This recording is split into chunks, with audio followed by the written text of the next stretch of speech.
Ya, balik lagi nih teman-teman dengan saya Rahmat Pratama di podcast kedua kita, podcast A5 tapi bukan Wagyu.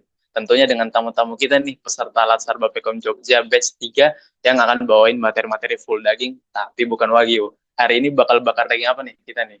Kita hari ini bakal bawain soal pengalaman teman-teman nih yang udah 2 bulan berjalan sebagai insan PU. Insan PU. Apa bagian tubuh ikan yang paling keren? Insang PU. Cah. Terus oke langsung aja. Saya mau ke Mbak Livia dulu nih. Apa kabar nih Mbak Livia? Iya, halo. Alhamdulillah aku baik. Semoga Mas Rahmat juga ya nggak sakit gitu. Ya dong, kalau sakit pasti saya di klinik ini, bukan bawain podcast. Nah, Mbak Liv, ini kan saya baca-baca soal PU nih sebelum saya masuk ke podcast ini dengan menteri yang baru. Nah, kode yang baru mau kemana nih PU-nya? Nah, ternyata mereka itu udah tentuin nih targetnya 608. 608 ini apa sih?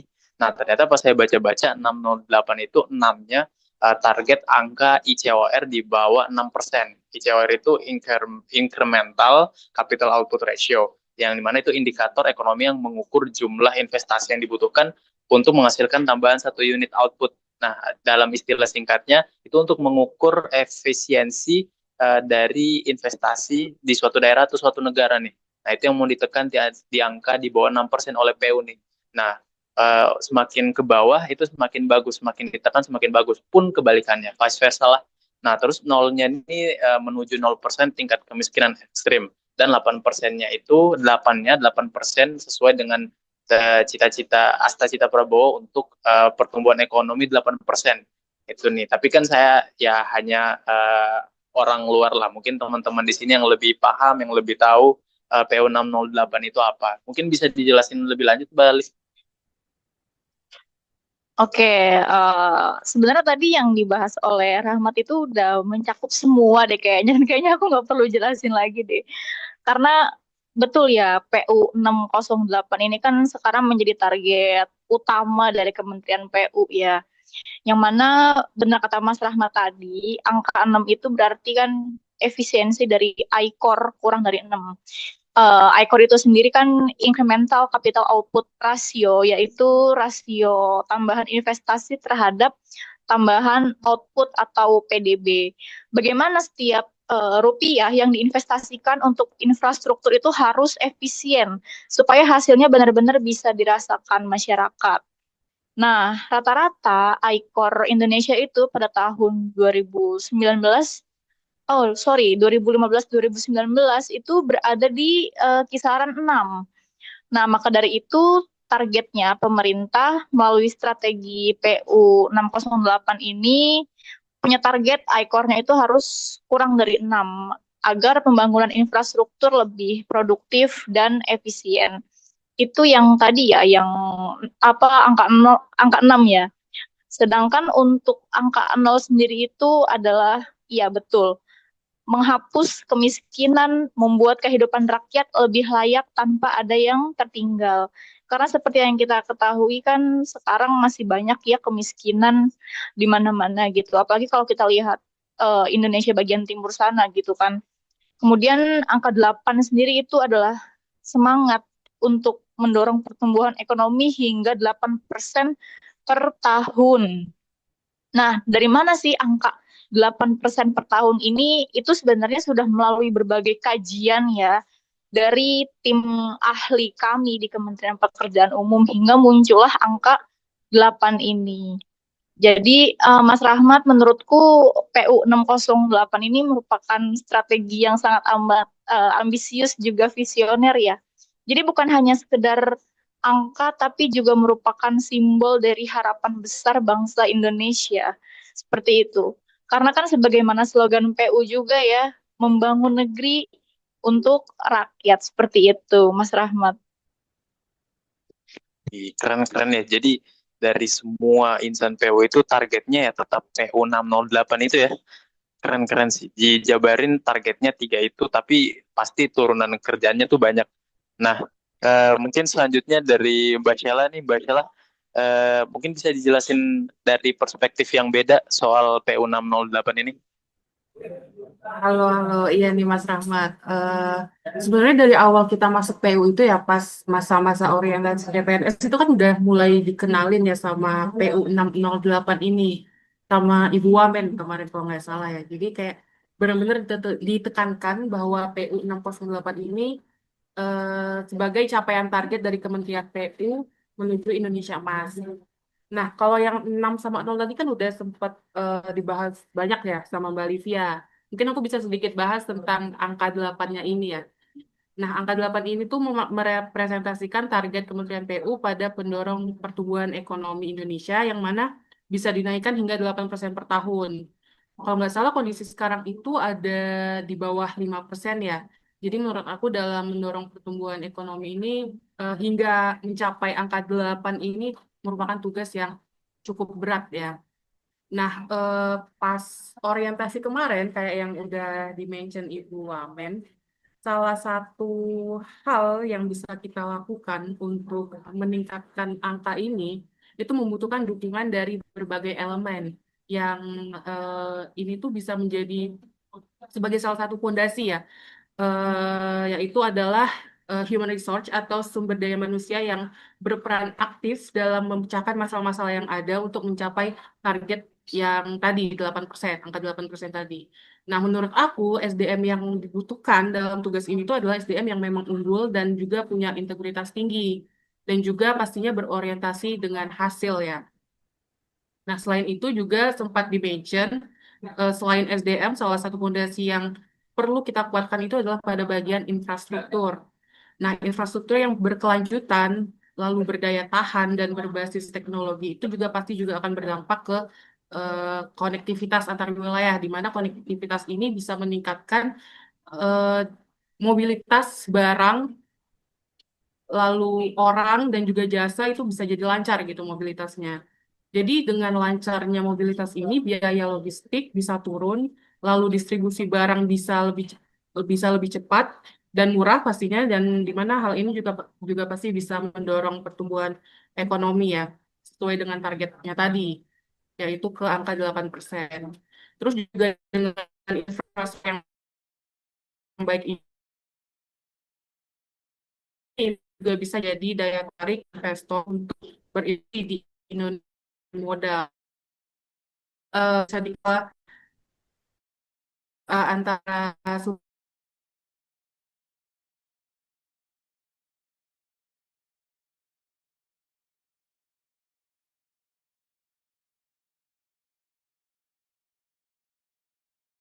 Oke, kita terputus nih dari Mbak Sheila.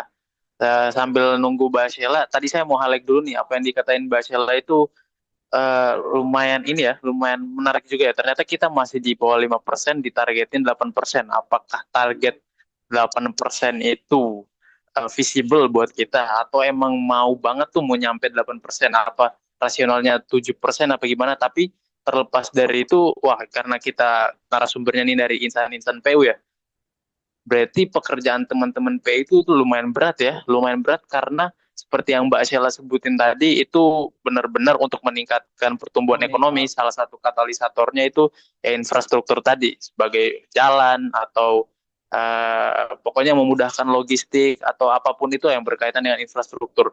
Belum lagi prasarana strategis dan lain-lain. Wah, menjadi pekerjaan berat juga nih buat teman-teman insan PU nih.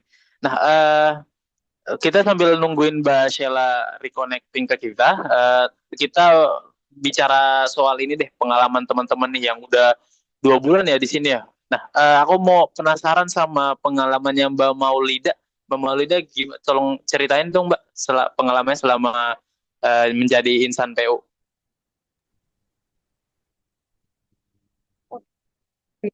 Jadi saya melanjutin ini ya, eh apa ya, melanjutin diskusinya tadi yang disampaikan sama Mbak Livia sama Mbak Sela. Kalau kata Mbak Livia kan tadi strategi ambisius dan visioner kan PU 608 ini. Kemudian dalam mewujudkan strategi yang ambisius dan visioner itu kan, kalau kata Mbak Livia memerlukan SDM yang unggul gitu kan, unggul. Nah, kemudian selama saya penempatan di sini, saya penempatan di Politeknik PU, kalau berdasarkan pengalaman saya sebenarnya untuk mencapai strategi PU 608 ini sudah tadi kan disebutkan ya mencakup pertumbuhan ekonomi, kemudian nol kemiskinan dan akses infrastruktur dasar seperti sanitasi dan pendidikan kan. Nah, ternyata setelah saya penempatan di Politeknik PU dalam melaksanakan target itu, ini di sini tuh sudah dilakukan banyak hal termasuk termasuk dan terutama persiapan SDM-nya ya.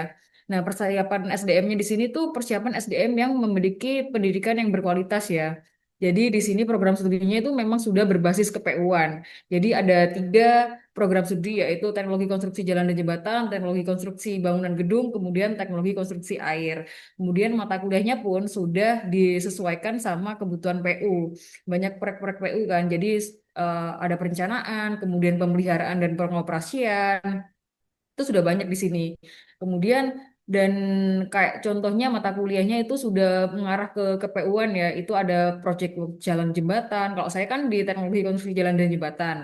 Nah, kemudian di situ nanti ada pemeliharaan jalan, kemudian oh ya di sini yang perlu di-highlight adalah di sini ada inovasi yaitu mata kuliah BIM atau Building Information Modeling. Jadi di sini mahasiswanya itu sudah dibekali sama ini ya kebutuhan industri. Jadi sudah disesuaikan sama kebutuhan industri.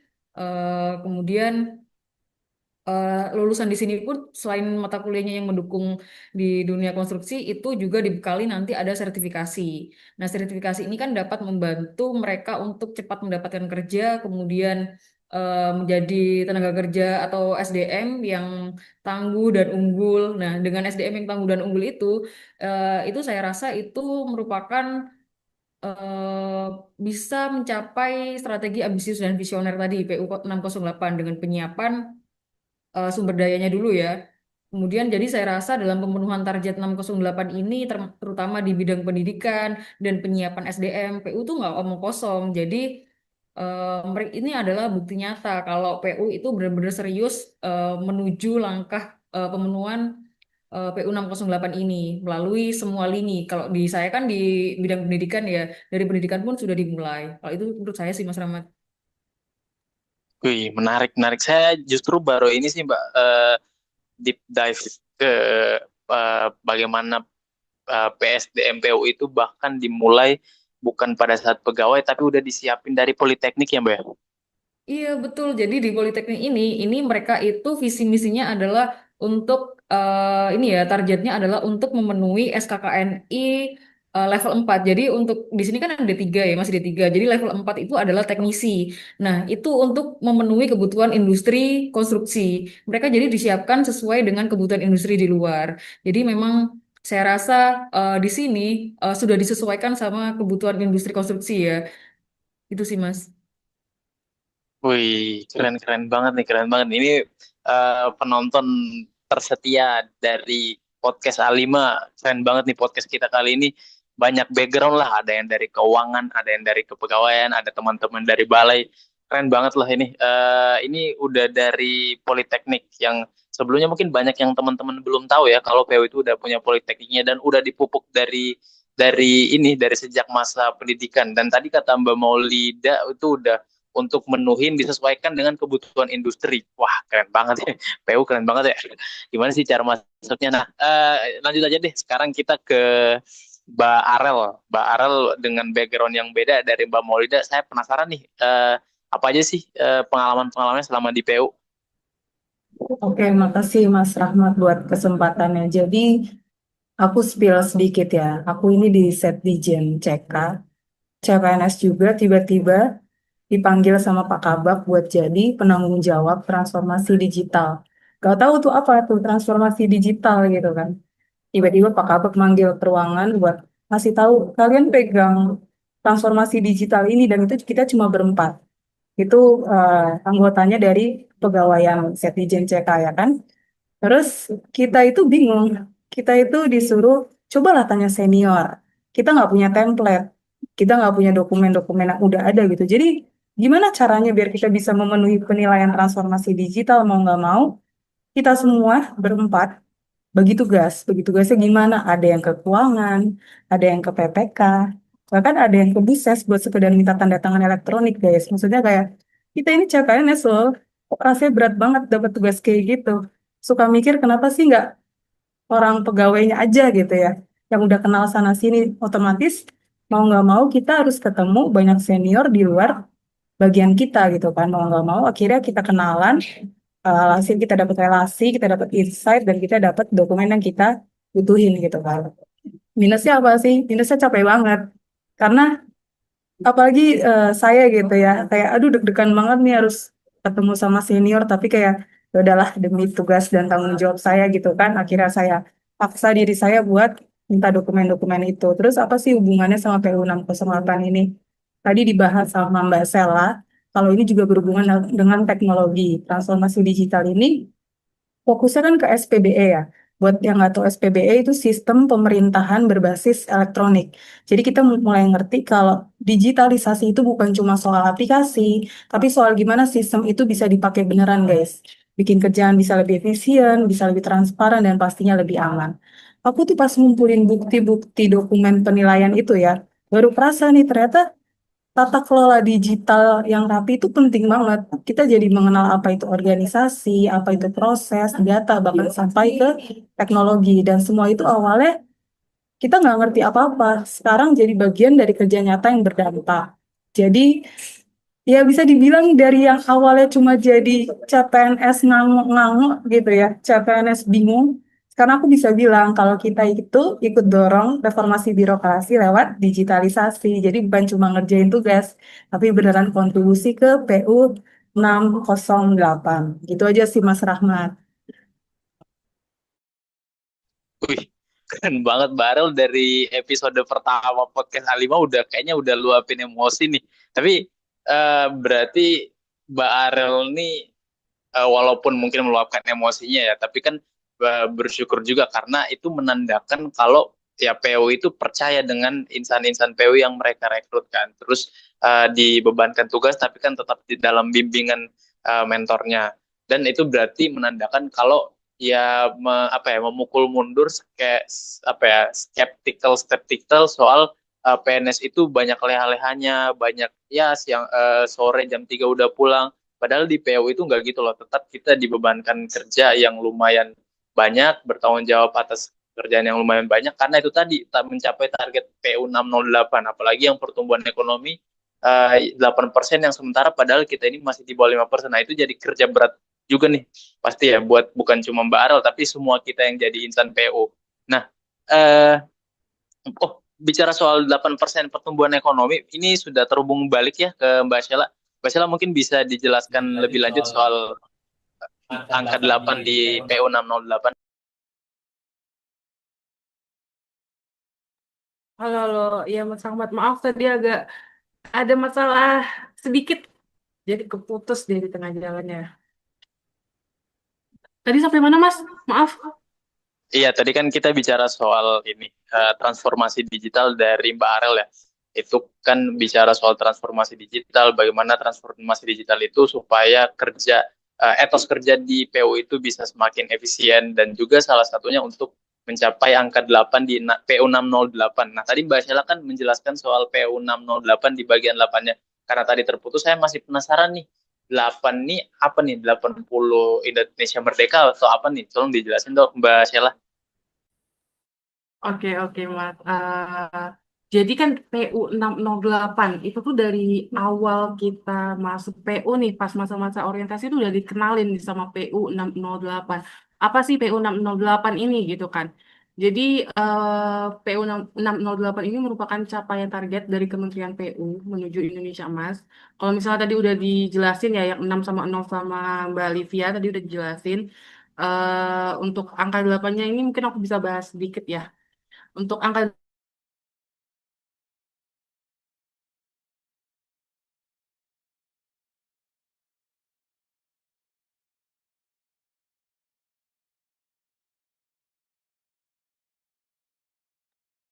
Oke, Mbak Sheila, karena kayaknya Mbak Sheila lagi di daerah ya teman-teman, lagi ini lagi sepertinya lagi penugasan di daerah yang ya mungkin jaringannya kurang stabil. Saya coba hubungi kembali Mbak Sheila, apa bisa terhubung ya Mbak? halo, halo, tes. Iya, masuk. Oke, Silakan Mbak Sheila oke, dilanjut. masuk ya, Mas. Oke, siap. Oke. Jadi untuk PU 608 yang di bagian angka 8 ini, itu tuh merepresentasikan eh, target capaian dari Kementerian PU di bagian pendorong pertumbuhan ekonomi, di mana pendorong pertumbuhan ekonomi ini diharapkan bisa dinaikkan menjadi 8%. Kalau nggak salah kondisi saat ini itu eh, pertumbuhan ekonomi itu ada di bawah 5% ya. Jadi menurut aku dalam mendorong pertumbuhan ekonomi hingga mencapai 8% ini sesuai dengan apa yang dibilang sama Mbak Alivia tadi, ini merupakan angka yang ambisius dan juga visioner. Tapi ini juga merupakan tugas yang cukup berat untuk kita semua ya sebagai insan PU. Nah, saya pernah mendengar Ibu Wamen ngomong kalau salah satu upaya untuk meningkatkan angka pertumbuhan ekonomi ini untuk menjadi 8% ini membutuhkan dukungan-dukungan dari berbagai elemen yang turut menjadi fondasi dalam upaya kita ya. Salah satunya itu adalah SDM yang berperan aktif dalam memecahkan masalah-masalah yang ada untuk mencapai target yang tadi 8% tadi. Jadi menurut aku SDM yang dibutuhkan dalam tugas ini itu adalah SDM yang unggul, yang punya integritas tinggi dan juga berorientasi dengan hasil ya. Selain itu, selain SDM, pada bagian infrastruktur juga perlu diperkuat juga nih untuk infrastruktur yang berkelanjutan, berdaya tahan, dan juga berbasis teknologi itu pasti juga akan berdampak ke berbagai aspek. Misalnya salah satunya adalah konektivitas antar wilayah, di mana kalau konektivitas ini meningkat, maka itu bisa memperlancar mobilitas barang, orang, dan juga jasa. Jadi dengan lancarnya mobilitas, biaya logistik bisa turun, lalu distribusi barang itu bisa lebih cepat dan murah pastinya. Nah, ini juga bisa membantu kita mendorong pertumbuhan ekonomi menjadi lebih baik ya. Terus juga dengan infrastruktur yang baik ini bisa jadi daya tarik bagi investor untuk berinvestasi menanamkan modal di Indonesia. Jadi bisa dikatakan kombinasi antara SDM yang unggul terus infrastruktur yang kokoh itu bisa menjadikan target pertumbuhan ekonomi 8% ini mungkin untuk kita capai. Jadi bukan hal yang mustahil lagi. Itu sih Mas menurutku. Lancar nggak? Oke, terima kasih Mbak Sheila. Lancar banget, lancar banget. Wih, keren banget. Mbak Sheila karena lagi di daerah pasti Ya. ini ya teman-teman lagi menghadapi jaringan yang kurang stabil karena dia melakukan tugas yang mulia. Oke, terima kasih Mbak Sheila atas masukannya. Silakan kalau misal diperlukan di daerah bisa lanjut lagi. Nah, lalu ini teman-teman. Jadi tadi sudah banyak kita bahas soal PU 608 dan semacamnya, targetnya, bagaimana usaha-usaha baik di politeknik maupun di dalam di politeknik maupun di tadi dari Mbak Arel dari transformasi digital. Nah, kita pasti paham lah di dalam berorganisasi selalu bakal ada tantangan, selalu bakal ada kekurangan. Tidak ada yang sempurna, tapi yang penting organisasi itu terus mencoba selalu untuk apa ya menyempurnakan sistemnya. Nah, saya mau ke Mbak Maurid nih, Mbak. Ini saya tanpa menyimpan apa-apa nih, saya coba jadi mode mata najwa dulu nih. Nah, ini mungkin bukan mata najwa tapi telinga rahmat mungkin ya. Saya mau tanya nih, Mbak Maurid. Kemarin kan ini agak ini ya, agak panas ya, tapi saya tetap harus tanya ini.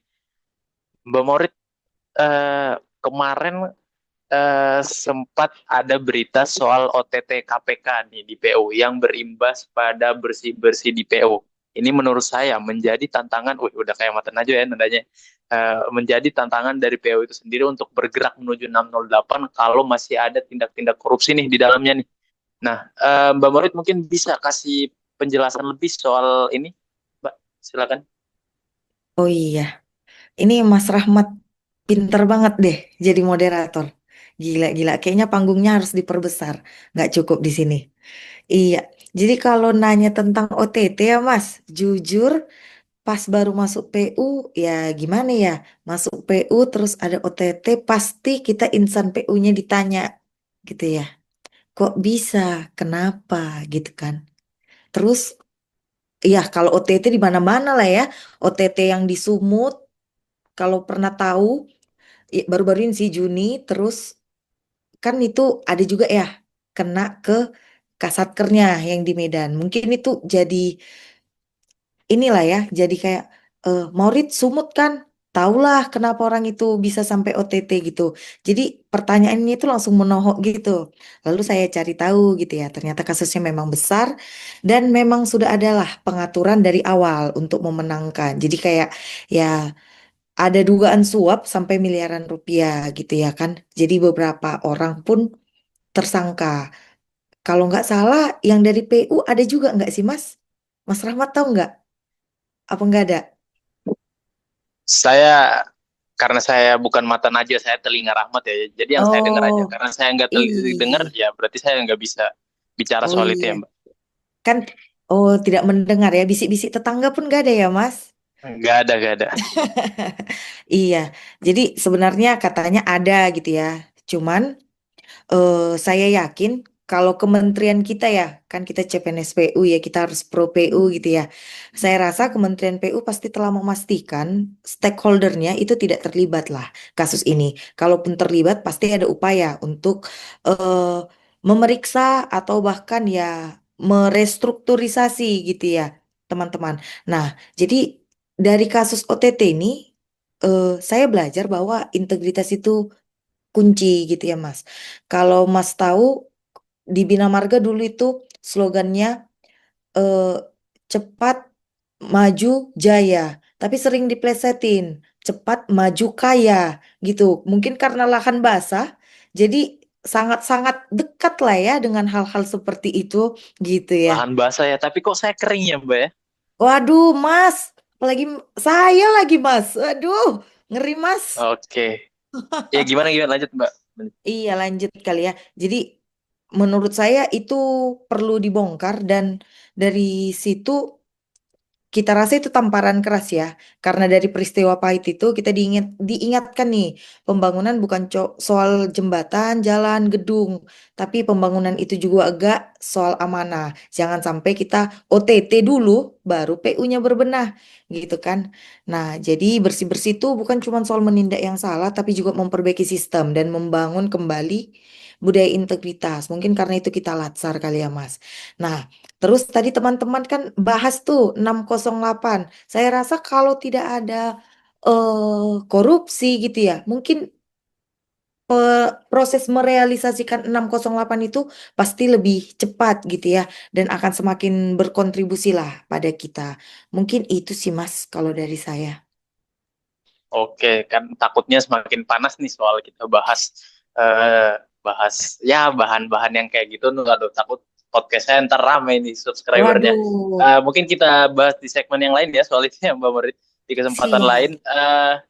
Oke, sekarang saya nih ke Mbak Muza nih, kayaknya ada yang mau disampaikan. Tapi balik lagi yang tadi soal OTT KPK, ya benar sih kata Mbak Morit, kalau ya jangan sampai OTT dulu terus bersih-bersih. Tapi harusnya dengan upaya bersih-bersih dari Pak Menteri Dodi kemarin, harusnya ya kita udah bisa bergerak lagi dengan SDM yang lebih baik lagi untuk mencapai PU 608. Nah, saya mau nanya nih ke Mbak Muza nih. Mbak Muza selama di PU melihat di PU itu ada apa sih? Mungkin teman-teman penonton sini kayak penasaran apa sih yang didapatkan selama menjadi insan PU tuh, orang PU tuh kayak gimana sih, atau mungkin hal-hal yang perlu diketahui sama orang-orang yang berniat nih atau mau masuk PU. Silakan Mbak Muza. Oke, makasih Mas Rahmat kesempatannya. Nah, sebetulnya kan kita di sini tuh masih umbi lah ya, yang baru mau bertumbuh di sini gitu. Baru juga 2 bulan gitu, baru kecambah lah ya istilahnya. Tapi kalau udah diamati lah, saya sudah sudah bisa lah melihat gitu kan dari si dengan rekan-rekan di sini gitu bahwa selama ini ASN PU itu salah satu contoh PNS yang melawan stigma yang ada di masyarakat gitu. Kan kalau kita sering dengar gitu kan, kalau PNS itu makan garuta, terus berangkatnya jam 10 pulang jam 3 gitu kan. Tadi kan Mas Rahmat juga udah sempat mention kan itu gitu. Tapi ternyata kalau pas di PU nggak gitu gitu. Kita kerjanya ternyata ya ASN tuh masih bagus lah gitu di sini. Nah kan terus juga selain itu juga aku melihat bahwa di PU itu sangat-sangat adaptif terus sangat inovatif ya. Kayak sempat udah disebut juga sama Mbak Maulid kan kalau di Politeknik PU itu bahkan udah ada mata kuliah khusus untuk BIM gitu kan dan itu penerapan BIM itu udah sangat luas lah untuk di PU ini. Nah, itu kan menandakan bahwa kita sangat terbuka dengan teknologi gitu. Jadi budaya-budaya kayak gitu tuh yang wah ternyata PU ya apa namanya isinya orang-orangnya sudah cukup bagus gitu kan SDM-nya kualitas SDM-nya gitu. Terus apa juga integritas itu akhir-akhir ini sangat digalakan gitu Mas. Nah itu kan tadi sempat disinggung juga sama Mbak Maurid kan tentang OT dan sebagainya gitu. Karena itu kan muaranya ada di integritas ini gitu. Nah dari atasan juga sering ngasih wejangan lah gitu. Kita harus bekerjanya jujur, terus ingat kepada Tuhan gitu. Dan jangan sampai kita mengambil sedikit pun apa hak yang bukan milik kita gitu, barang yang bukan milik kita. Nah kayak gitu. Terus selain itu juga aku lihatnya di PU itu sangat berorientasi kepada kualitas gitu. Karena misal kan aku sebagai CPNS di Direktorat Jalan Bebas Hambatan sering tuh ikut rapat yang ngebahas tentang desain-desain dari jalan tol baru, ya kan. Nah, kalau misal ada satu saja aspek yang kurang memenuhi ya desain itu tidak akan diloloskan gitu kan. Berarti itu kan salah satu bentuk bahwa kita harus memberikan yang terbaik dan sesuai dengan yang eh, peraturan seperti itulah. Nah, cuman ya itu kan bagus-bagusnya tadi ya keunggulan dan atau apa istilahnya budaya kerja yang sangat bagus di PU gitu kan. Tapi ada juga beberapa yang masih perlu diperbaiki sih kalau menurut saya ya. Ya, salah satunya misalnya sih apa istilahnya koordinasi antar UNOR atau antar unit kerja itu kadang masih ada sedikit kurang karena kadang misal untuk mengerjakan satu proyek itu bisa ada punya data masing-masing gitu udah. Nah, alangkah baiknya kalau kita tuh bisa saling berkolaborasi lah. Kita kan masih tujuannya sama gitu. Kalau kita bisa bersatu untuk hal yang dasar seperti ini ya PU 608 itu akan mudah untuk dicapai ya Allah. Gitu sih Mas. Oke teman-teman, tadi udah banyak banget, udah daging banget ini udah kekenyangan ini teman-teman. Terus udah dari berbagai background lah tadi ya, dari ada Arel yang ngurusin transformasi digital, ada dari Mbak Maulida dari Politeknik PU yang pokoknya dari bahasan tadi tuh menunjukkan kalau PU tuh betul-betul memperhatikan pertama nih SDM-nya. Jadi SDM-nya bukan hanya dikasih pendidikan pada saat mereka masuk sebagai pegawai di PU, tapi juga malah udah dibibitin nih dari sejak sebelum jadi pegawai untuk jadi pimpinan PU. Karena mengingat yang teman-teman jelasin tadi tuh PU 608, wah itu kalau menurut saya targetnya ya di atas realistis, tapi ya bukan berarti kita dihambat untuk itu. Yang penting kita benar-benar berusaha ke sana. Tapi balik lagi nih untuk mencapai tujuan itu pasti kan kita, kalau saya ya menurut saya itu pasti butuh SDM dulu. Nah tadi kan kita udah bicara daging, ini saya tinggal plating aja ini. Nah SDM dulu nih menurutku, kalau kapal mau berlayar ya awak-awaknya harus yang tahu berlayar juga, harus ada kapten, navigator, ahli layar dan lain-lain. Jadi harus SDM-nya dulu yang siap, yang udah mungkin ya kalau di PNS tuh bercore values berakhlak sorry. Terus harus berintegritas dan juga bukan hanya terhindar dari korupsi tapi membenci korupsi itu sendiri. Terus kapalnya yang diisi orang hebat, selanjutnya kapalnya juga nih yang harus diperbaiki. Tadi ada transformasi digital, jadi emang sistemnya udah mumpuni, udah bagus, walaupun tetap perlu harus ditingkatkan. Nah, menurut saya ya SDM yang baik dipadukan dengan infrastruktur yang mumpuni nanti akan menghasilkan satu ekosistem yang baik untuk mencapai tujuan organisasi itu sendiri atau dari Kementerian PU itu sendiri. Teman-teman, saya rasa cukup sekian ya podcast untuk kali ini. Kita bakal bahas banyak lagi nih soal tadi ada yang di spill dikit lah soal yang bagian yang itu, tapi nanti di lain waktu. Teman-teman, terima kasih banyak. Jangan lupa klik subscribe button, like, comment, and share. Terima kasih, saya Rahmat Pratama. Sampai jumpa di pembakaran wagyu lainnya. Tapi bukan daging.